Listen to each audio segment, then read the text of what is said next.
Bueno, pues vamos a continuar con la siguiente ponencia, que va a ser una visión europea sobre los recursos necesarios para proteger a las familias. Ahora contamos con la presencia de doña Amparo Quintana García, que es abogada, mediadora, compañera y es coordinadora de GENME en la Comunidad Autónoma de Madrid. La ponencia que va a realizar versa sobre una investigación que ha realizado ella, entonces nos la va a compartir. Y muchísimas gracias, Amparo, por estar con nosotros. Muchísimas gracias, que ricasco. Muchas gracias a los organizadores de la cuarta semana de la mediación por haberme invitado a participar en ella. También enhorabuena, os quiero dar a todos la enhorabuena por el trabajo que venís realizando en la Comunidad Foral de Navarra a favor de la mediación y de la pacificación de la sociedad. Gracias a los asistentes, para mí es un placer estar aquí con todos vosotros. Nos vamos a tutear porque creo que la mayoría de todos nosotros somos compañeros, somos compañeras y por supuesto para mí es un honor intervenir al lado de personas, de profesionales, de mediadores y no mediadores que para mí son referentes, ¿no? en este mundo. En fin, felicidades por último a la sociedad entera, porque claro, aquí estamos porque celebramos el Día Europeo de la Mediación y esto yo creo que no es solamente la fiesta de los mediadores y para los mediadores, yo creo que es una fiesta de la ciudadanía en su conjunto. Creo que es la ciudadanía, la sociedad, y por eso la felicito. En definitiva, es la beneficiaria, ¿no?, de un mundo más humano, más pacífico y mucho más dialogante. A la hora de presentarme han comentado, ¿no?, que voy a exponer un trabajo en el que yo he investigado. Realmente no he investigado yo sola, es decir, es un trabajo hecho en un grupo de trabajo, valga la redundancia, dentro del Grupo Europeo de Magistrados por la Mediación, la sección española, que se ha hecho sobre justicia restaurativa. Y alguna parte de ese trabajo que está, al que se puede acceder a través de la página de GENME España, pues alguna parte bastante importante, digamos, un poquito pues por la extensión, se centra en los temas de violencia de género, mejor dicho, de aquellos problemas derivados de la violencia que están dentro de la familia, ¿no? Y hablamos de prácticas restaurativas precisamente como un modo de intervenir en todas estas cuestiones. Antes de empezar a analizar un poco más todo esto, y aunque sé que el tiempo está muy limitado, a mí me gustaría, pues lo primero, seguro que a lo largo de toda la mañana habéis estado hablando de la familia, de diversos modos de constituir esa familia, y yo tengo que confesar con vosotros una cosa: cuando yo hablo de la familia, desde hace muchos años me viene, no sé por qué, la imagen. Esto es para analizarlo, ¿no? Si tuviera psicoanalista, pues seguramente me lo analizaría. Pues me viene la imagen del cuerpo humano, ¿no? Ese cuerpo humano que todos tenemos, que está compuesto de un montón de millones de células, de multitud de órganos distintos, sistemas, ¿verdad?, etcétera. Y claro, viendo ese cuerpo, pues probablemente yo me he planteado que el hígado crea que pueda realizar funciones sin el esófago, ¿no? Pasa del esófago, pero es que a lo mejor el esófago sueña, en el caso de que el esófago pudiera soñar, que yo creo que sí, que él es muchísimo más importante que el intestino grueso, por ejemplo, o que la piel, o que los ojos, en fin. Sin embargo, todos sabemos que cuando una célula de esa cantidad ingente, ¿no?, de células que tenemos, pues se marchita, todo eso repercute de alguna forma en el resto, y sucesivamente. Por eso, pues a veces decimos, ¿no?, mucho, la familia es un sistema que está compuesto de subsistemas, y parece que lo decimos como si fuera un resorte, ¿verdad? A veces incluso yo he llegado a leer esto del sistema familiar y digo, tal y como se dice o tal y como se expresa, está como carente de sentido. Bueno, ¿por qué digo esto? Pues porque leemos códigos, leemos leyes, normas que regulan la familia y a mí me parece que lo hacen todo como en compartimentos estancos, ¿no? Es decir, cada una se va, digamos que fijando en un aspecto determinado, ¿no? Como si la familia se pudiera desmembrar. Entonces, bueno, pues por aquí están los artículos, están las normas que regulan la relación entre los progenitores o la forma en la que pueden cesar o no la convivencia. Por allá, en otro rincón, tenemos a los hijos menores de 18 años que, ojo, ojo, en algunas cosas no tienen nada que ver con sus hermanos que a lo mejor solamente le llevan 1 o 2 años y ya, al ser mayores de edad, al ser mayores de 18 años, tienen también otro compartimento estanco, ¿verdad? Bueno, ¿qué decimos de los abuelos? De la familia extensa, etcétera? Esas, bueno, pues están ahí, asoman de vez en cuando en algún otro rinconcito, ¿no?, de nuestras normas, la adopción, las personas dependientes y así, insisto, sucesivamente, ¿no? Como si no tuvieran nada que ver los unos con los otros. Y sin embargo hablamos de sistema familiar. Ayer escuché que en Hollywood suelen poner al comienzo de algunas películas de lo de basado en hechos verídicos o en hechos reales, porque dicen que es una forma de enganchar desde el principio la atención del público. Bueno, yo no he querido utilizar ese truco porque yo no tengo nada que ver con los de Hollywood, pero os voy a contar un caso. Os voy a contar un caso absolutamente verídico que sucedió hace unos años, aproximadamente en el año 2009. Bueno, por aquella época yo trabajaba en un centro de apoyo a la familia de la Comunidad de Madrid, en el servicio de mediación. Y entonces acudió una mujer separada, con 2 hijos a su cargo, de 6 y de 7 años, que tenía una orden de alejamiento por un tema de violencia de género. Y venía a pedir mediación, quería mediar con su marido. Entonces, bueno, pues a mí me tocó hacer esa primera entrevista y luego además me tocó llevar el caso, que luego diré cómo se hizo, ¿no? Y entonces recuerdo que como venían esas circunstancias, yo le dije, bueno, ¿y su abogado qué es lo que ha dicho, ¿no?, de todo esto? Y curiosamente, y eso es algo que tendríamos, ¿no?, que dejar ahí anotado de alguna forma, porque con pocas palabras dijo mucho. Yo a mi abogada ni se lo he dicho, no me atrevo, porque ella me ha dicho que en estas cosas está absolutamente prohibido mediar. Y yo le dije, pues efectivamente hay una ley integral de violencia de género que dice de manera taxativa que en estos temas no se puede mediar. Pero claro, ¿qué ocurre? Si nosotros, cuando viene alguien y tiene un problema, tiene la necesidad de trasladarnos su problema, aquello que nos preocupa, aquello que les preocupa, quiero decir, pues evidentemente si nosotros decimos, bueno, esto ya está, esto no es mediable, esto no se puede hacer, pues hombre, yo creo que como profesionales nos deberíamos por lo menos sentir insatisfechos. Entonces yo dije, esta mujer se ha atravesado la ciudad de Madrid para venir a vernos. Ha hecho un esfuerzo por hablar, por venir aquí y ponerse delante de una persona absolutamente desconocida y, bueno, pues en disposición de decir qué es lo que le pasa, ¿verdad? Y de alguna forma quiere que le ayuden a tender una mano a quien, bueno, legalmente, con una sentencia, pues fue su agresor.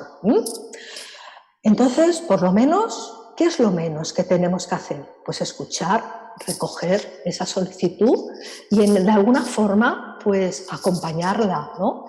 Ver qué es lo que necesita. Porque claro, los mediadores hablamos muchísimo de todas estas historias, de las necesidades de la gente, hablamos de sus emociones, de que tenemos que ayudarles a gestionar esas emociones, etcétera. Bueno, pero curiosamente, cuando surgen temas de estos, parece como que nos apartamos un poco. Entonces, con independencia, yo no sabía lo que iba a hacer, lo que iba a dejar de hacer, ¿no? Con independencia de todo esto, pues le mostré interés y le dije, cuénteme algo más. Entonces ella me contó que llevaban varios meses separados y que, bueno, pues que hacía un tiempo pues hubo entre ellos una discusión más importante o más elevada de tono de lo habitual. Él le profirió una serie de insultos y la golpeó así, le golpeó en un hombro. Y entonces, bueno, pues ella en ese momento se sintió totalmente humillada, se sintió mal, llorando, los niños también llorando, porque todas esas discusiones a ellos les pasaban cuando él, el padre, acudía al domicilio, al que había sido domicilio familiar, a recoger a los niños, ¿no?, para que pasaran con él el tiempo correspondiente que había dictado el juez. Y entonces, bueno, pues había algo, o bien porque ella pues no les había terminado de preparar la mochila o en fin, las cosas que se tenían que llevar, o bien porque él a lo mejor llegaba un poco más tarde a entregárselos de vuelta, o bien pues porque quien bajaba a lo mejor a entregarle los niños al padre, porque las entregas y recogidas no se hacían en el piso, se hacían en el portal del edificio, pues entonces a lo mejor era la nueva pareja de esta señora, de esta mujer. Y entonces, bueno, pues aquello un día se salió de madre, como vulgarmente se dice, ¿verdad?, y acabaron en el juzgado de violencia de género. Y bueno, pues a él le condenaron y pusieron una orden de alejamiento. Condena que no llevaba aparejada a la prisión, esto es el año 2009, y tampoco llevaba aparejada la suspensión de los derechos parentales, de los derechos y obligaciones parentales de este padre, ¿no?, respecto de sus hijos. Y esta mujer decía: yo vengo aquí, a pesar de todo, porque veo a mis hijos absolutamente tristes. Eran dos niñitos, creo recordar que de 6 y 7 años, dice, absolutamente tristes. Ellos no entienden por qué han sucedido todas estas cosas. Están siempre nerviosos. Hay uno de ellos que quiere dormir conmigo, ha dicho que no quiere dormir solo. Y bueno, a veces esos niños pues reaccionaban, ¿no?, como nos podemos imaginar todos, pues como pueden reaccionar los niños, pues a lo mejor insultando a la madre, diciendo a cualquier cosa del padre, en fin, cosas, evidentemente, pues los pobrecitos tampoco saben gestionar sus emociones. A veces los adultos no sabemos, no conocemos lo que nos pasa, pues como para pedírselo, ¿no?, a una criatura de ellas, pero sin embargo sabían perfectamente que algo ocurría y que había habido, aunque sus padres no se llevaran bien del todo, pero que había ocurrido un antes y un después, desde un momento determinado en que vieron llorar a su madre muchísimo, a su padre hablar muchísimo, y bueno, pues llegó la policía, etcétera, ¿no? Bueno, puedo explicar un poco qué es lo que hicimos, ¿no?, en el Centro de Apoyo a la Familia, y qué es lo que yo hice como mediadora. Evidentemente, está claro que no se puede mediar. Y yo lo que ofrecí, de alguna forma, era hacer de intermediaria, es decir, una mediación puente, ¿no?, lo que a veces denominamos nosotros de forma técnica una mediación puente. Yo le dije que evidentemente el servicio de mediación no estaba para conculcar ninguna medida que haya impuesto ningún juez, ninguna orden de alejamiento, pero que entendía cuál era su necesidad y entendía sobre todo la necesidad de alguna forma de que yo sirviera de vehículo para trasladarle al padre de sus hijos pues un poco que las cosas estaban cambiando y bueno, promover, ¿no? Antes he hablado de técnicas restaurativas, promover esa reparación de algo. Fijaros que viene, no es que lo promoviera él, que había sido el agresor, digamos, de forma bueno, en sentencia, sino de ella, ¿no? Porque en virtud, y además decía, yo eso lo hago por mis hijos, pero fijaros también, decía que no le había dicho a su abogada que estaba en un centro de mediación porque no se atrevía, tenía miedo de decírselo. Lo que se hizo fue esa mediación puente, evidentemente con todas las cautelas. Cada una de las partes firmó un documento por el que se comprometían, bueno, a unas determinadas cosas, a no conculcar las penas, y además establecía clarísimamente para qué pedían, ¿no?, de alguna forma esta intervención, ¿no?, esta intervención. La intervención yo creo que se hizo pues desde el acompañamiento, porque a veces los mediadores nos movemos un poco en lo que dicen las leyes de mediación, la técnica y las 4 o 5 herramientas que mejor se nos da hacer, y de ahí no pasamos, ¿no? Hablamos mucho de la zona de confort de los demás, pero también tendríamos que hablar de la zona de confort nuestra. Entonces, bueno, pues fue un acompañamiento, técnicas restaurativas, porque yo creo que ahí, evidentemente, en varias ocasiones tuve que trasladar del uno al otro pues algunas palabras, ¿no?, de arrepentimiento, de disculpas, etcétera, porque ellos lo necesitaban de alguna forma. Podemos ver que en este asunto, en este caso, lo de menos, absolutamente lo de menos, era ponerse o no ponerse de acuerdo. Ellos querían, de alguna forma, regular el tema de las entregas de los niños y de las recogidas y todo esto por el bien de ellos. Porque, claro, a todo esto, desde la orden de alejamiento, esos niños habían dejado de ver a sus padres, porque, aunque no había ninguna resolución que lo prohibiera, pero evidentemente no estaban las cosas, ¿no?, como vulgarmente se dice, no estaba el horno para bollos, y entonces, bueno, pues ni el padre aparecía por ese domicilio a recoger a sus hijos, obviamente, ni la madre hacía nada para que sus hijos se comunicaran con su padre.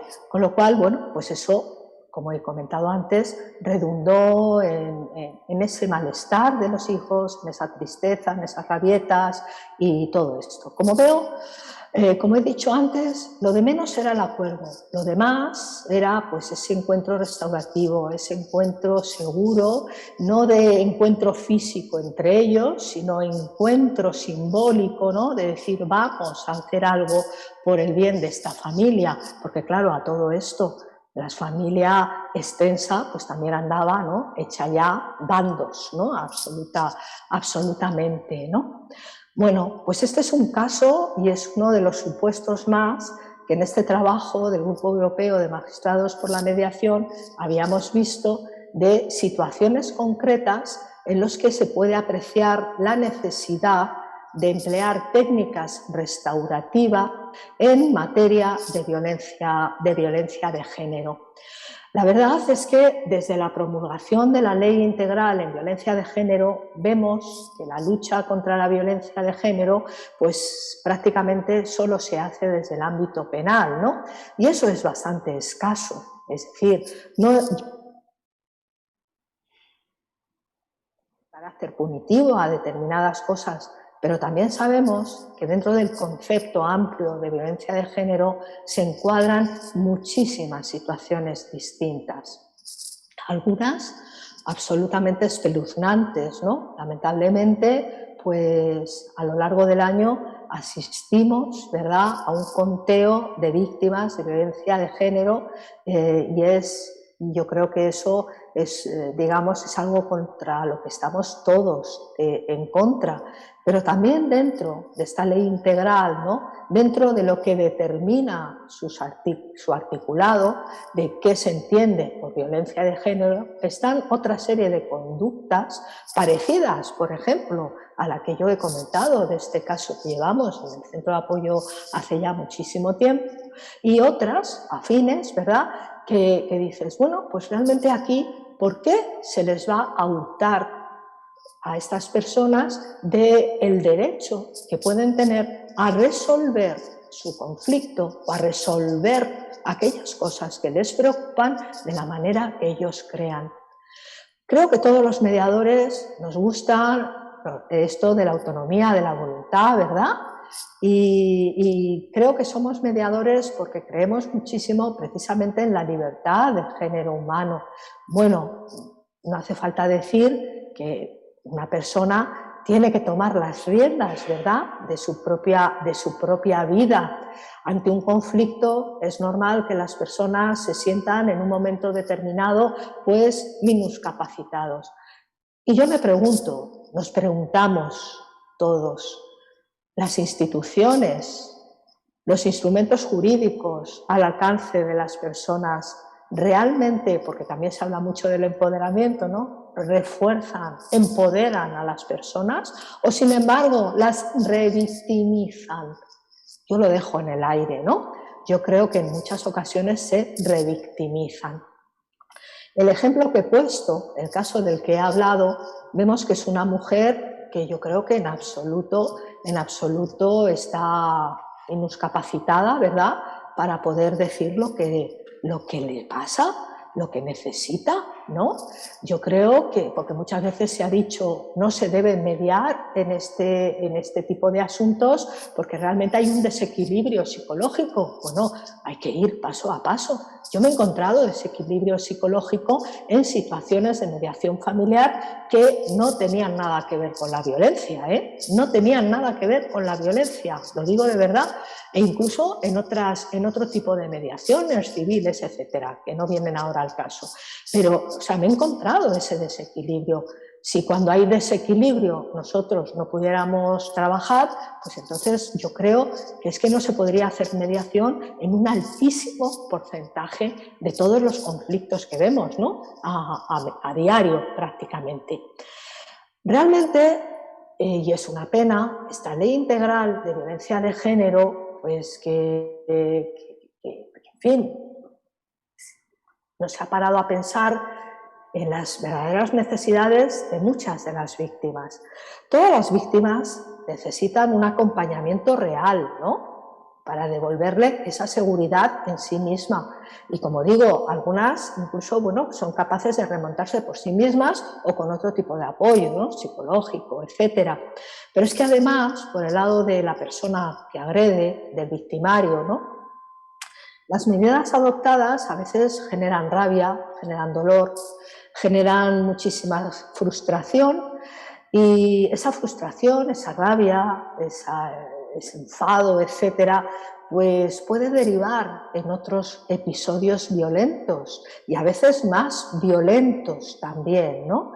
¿Cuántas veces, pues a mí me lo cuentan, ¿no?, que a veces la gente pues ha sido denunciado, ha sido detenido, etcétera, y se va acompañando a la policía pues insultando, ¿no?, insultando a su expareja o a su pareja, diciéndole y amenazándole y tal. Es decir, hay una escalada de conflicto ahí, ¿no?, que probablemente pues con otro tipo de intervención, digamos, que sería más fácil quizá, ¿no? Sería más fácil a lo mejor poderlo hacer. Quizá en ese momento no, pero sí tenerlo en cuenta, sí tenerlo en cuenta. Bien, como ya he comentado antes, pues digamos que en esta ley integral de violencia de género es un saco donde conviven numerosas situaciones distintas, ¿no? En muchísimas ocasiones la víctima se va a sentir ignorada por el proceso penal porque va a ver que ocurren cosas sin ella prácticamente decir nada, salvo ratificar una denuncia, explicar un poco lo que ha pasado y poco más. El ser escuchado, ya sabemos, ¿no?, quienes nos dedicamos a la mediación, que no es solamente que te oigan y que no es solamente hablar. El ser escuchado es sentirse escuchado, ¿no?, obviamente.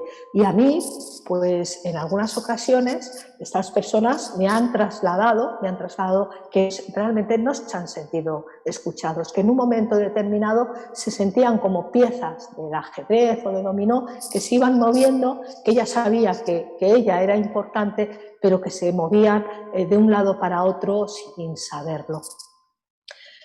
Tenemos un estatuto, ¿verdad?, un estatuto de la víctima, y en el estatuto de la víctima pues se establece como un derecho de todas las víctimas acceder, ¿verdad?, a la justicia reparadora y restaurativa de todas las víctimas de cualquier delito, salvo, porque lo dice la Ley Integral de Violencia de Género, salvo en materia de violencia de género.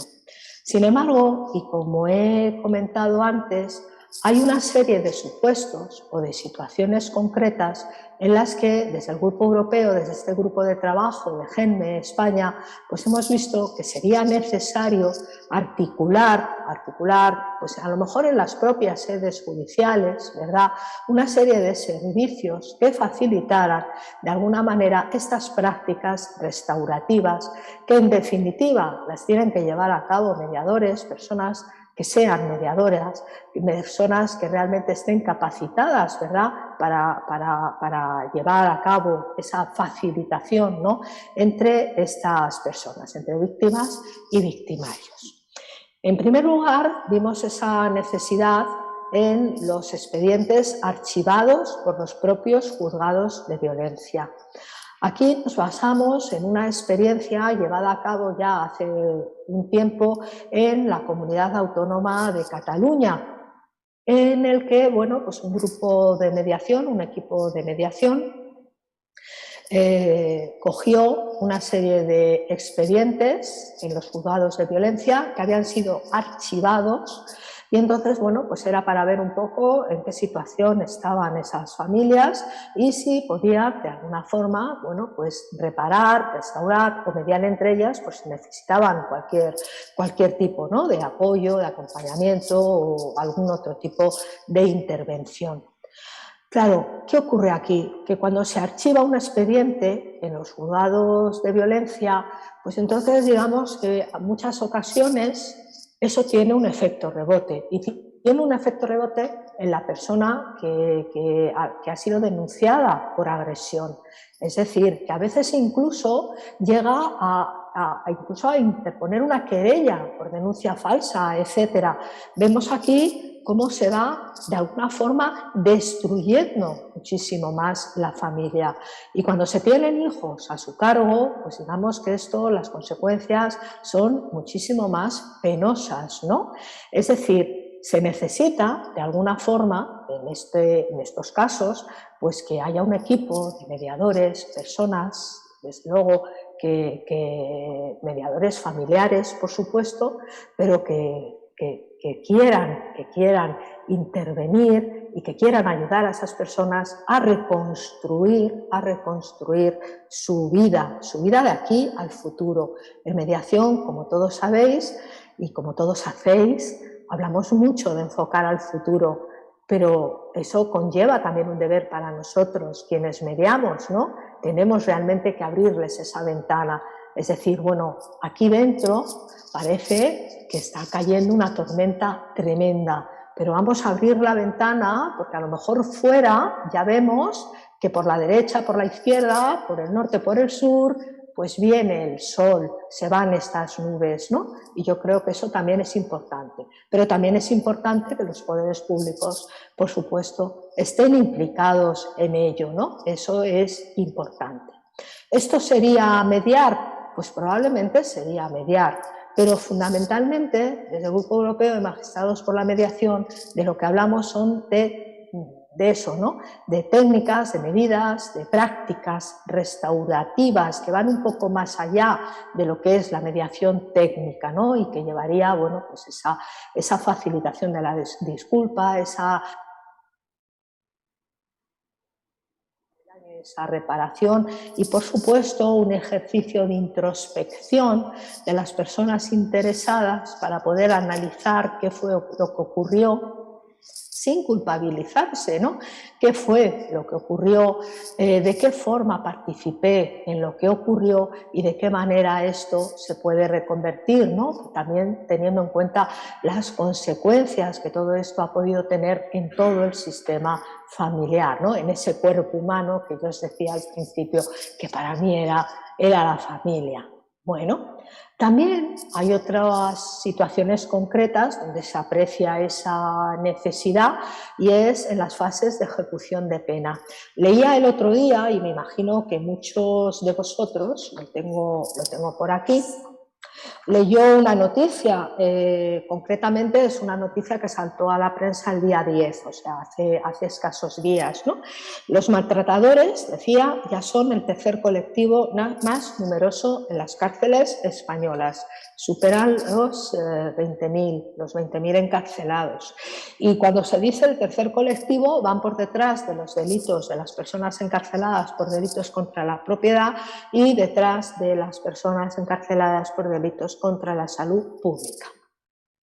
Los temas de violencia de género en un alto porcentaje están radicados, derivan de la familia, de las relaciones familiares. Hay otro porcentaje que no, digamos que estrictamente ahí no existe una familia, quizá existió, pero no hay hijos en común, no hay ramas parentales en común, etcétera, etcétera, con lo cual no. Pero la mayoría de todos los casos sí se radican en lo que es una familia.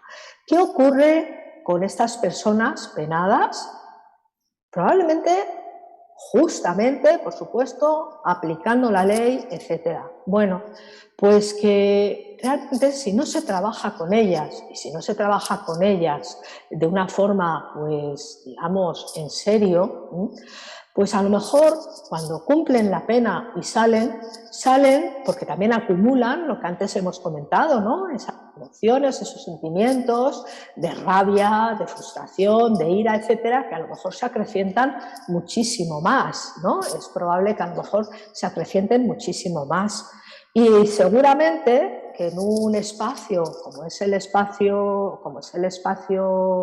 carcelario, como es el espacio de la prisión, ¿no?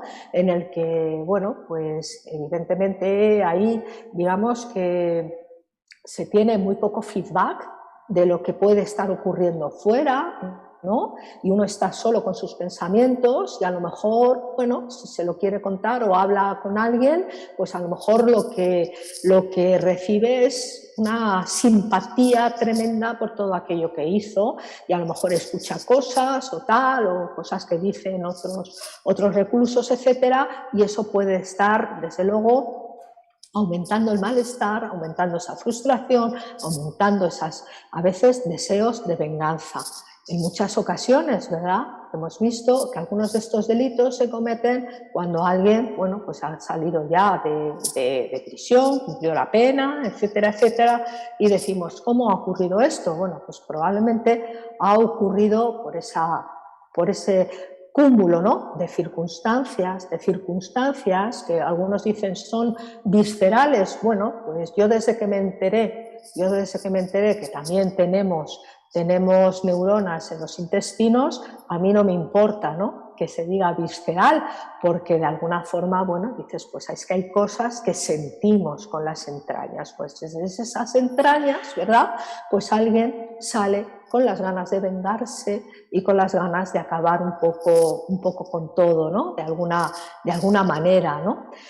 Entonces, ¿qué se puede hacer? Pues evidentemente también ahí son necesarias esas prácticas restaurativas, ese recoger esto precisamente para prevenir, para facilitar también que esa familia, de alguna manera, que, bueno, se autodefina cómo se quiere organizar, pero desde luego que no termine de forma abrupta con otros hechos de violencia.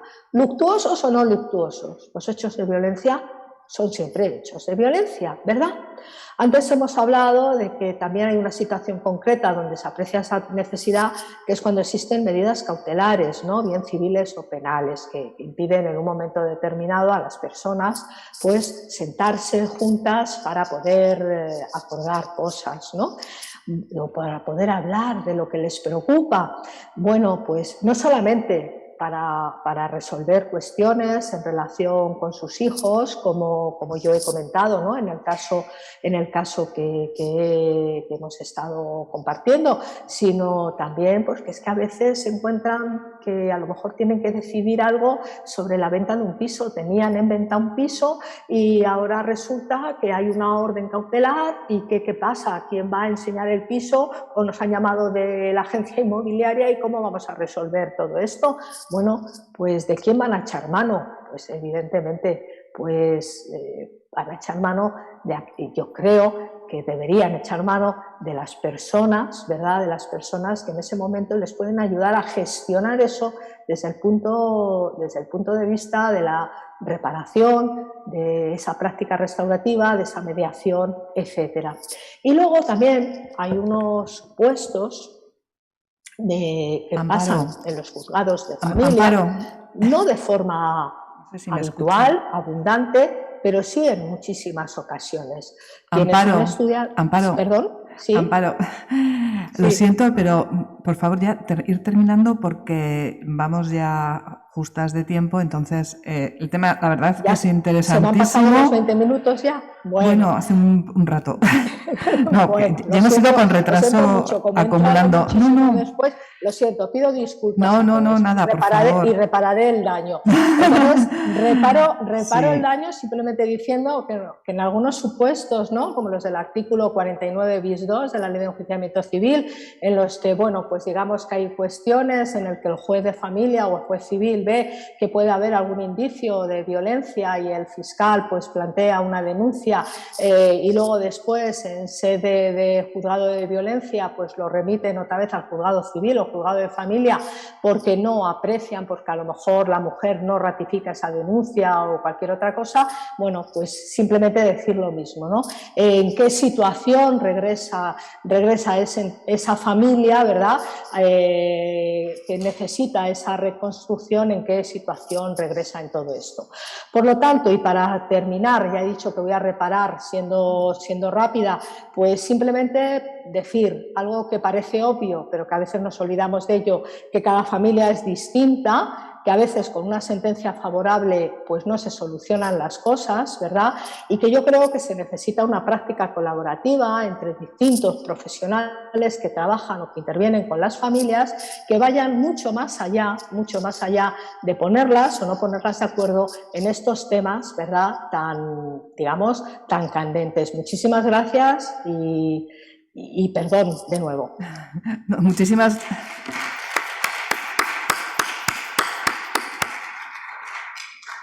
gracias a ti, Amparo, y desde luego perdón por haber tenido que cortarte en esta exposición, ¿no?, que es tan interesante en un tema como mediación y violencia, un tema controvertido, y teniendo en cuenta que la primera vez que se legisló en España sobre mediación fue precisamente para prohibirla. Entonces, bueno, pues desde luego es un tema que, como decía ayer Josep Redorta también en las jornadas, debemos pensar y explorar las posibilidades que puede ofrecer la incorporación del diálogo. Entonces, tenemos mucho que explorar en este tema. Muchísimas gracias, Amparo.